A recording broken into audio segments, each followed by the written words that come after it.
What's going on, everybody? Today I'm going to show you how to program a spare Toyota key using your AUTEL KM100. We've got a working original master key and then our unprogrammed G-chip Toyota blank. So what I'm going to do here is I'm going to go to our immobilizer option on the KM100, and we can go ahead and put our ignition into the on position, not running, just on. I'm going to go ahead and see if it'll auto-identify the VIN.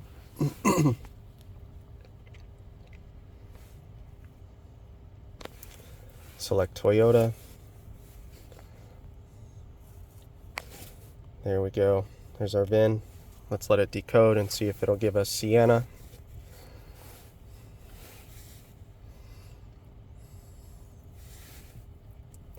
There we go. Alright, so that's our vehicle. We'll hit OK, and then we're going to get into immobilizer programming. I always recommend to do a status scan beforehand, make sure there's no issues that you'll get on the hook for that might interfere with the key programming. We'll let it run its course. There we go, no issues. So a big part of this is I recommend make every key you're doing on a Toyota a master key. Right here it's going to say master key verification. We have a master key inserted into the ignition, and the way you can tell is if I take this key out, we've got a blinking theft light. If I put a master key in, it'll go off immediately. Even on the off position, it's no longer there. Key out ignition, key in ignition, goes off. A valet key will blink solid one time, and you will not be able to do programming with a valet key. So we'll verify it, we'll hit start. There's some instructions. Exactly what I just told you there, how to differentiate a master key from a slave. I'm going to go ahead and hit yes. Insert learned master key, turn ignition on. Ignition is on.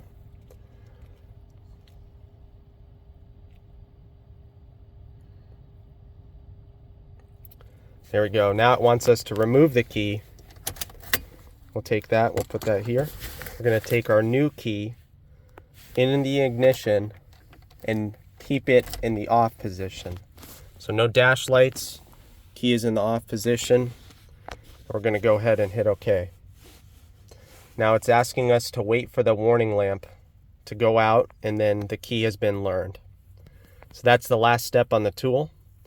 How we're going to be able to tell when it's done is that theft light will stop blinking. Now, I've done quite a bit of Toyotas, and I'll tell you it takes anywhere from a minute to 2 minutes. So make sure you give it the proper amount of time before assuming there's an issue. I've also read that if you have an issue, just try it in the on position and see if that makes a difference.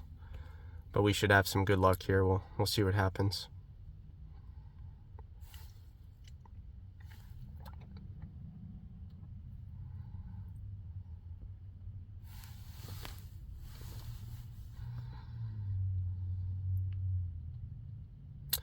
Alright, so our theft light is done blinking. As far as the tool goes, there's no more steps, so this key should be programmed.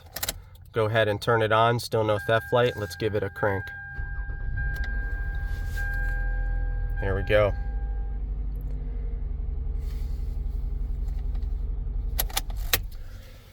Alright, you guys, I hope that helps. That's how you program a Toyota transponder key using your AUTEL KM100. Thank you.